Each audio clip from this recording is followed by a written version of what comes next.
ស្វាគមន៍និងស្ដាប់ដំរុយឆ្នោតខ្មែរប្រចាំថ្ងៃ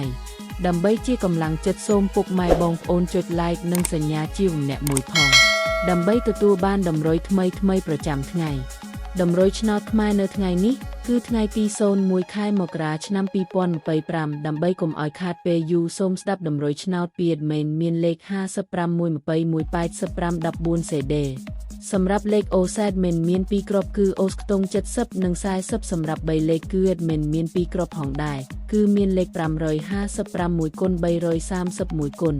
បើសិនជាពុកម៉ែបងប្អូនស្រឡាញ់និងពេញចិត្តលេខទាំងនេះពុកម៉ែបងប្អូនអាចយកលេខទាំងនេះទៅផ្សងសំណាងបាន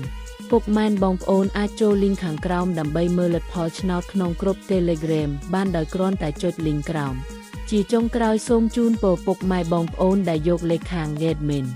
ទៅផ្សងសំណាងហេងយើងទាំងអស់គ្នាជូនពរពុកម៉ែបងប្អូនជួបតែសំណាងល្អនិងសុខភាពល្អសូមជម្រាបលាជួបគ្នានៅថ្ងៃស្អែកបន្តទៀ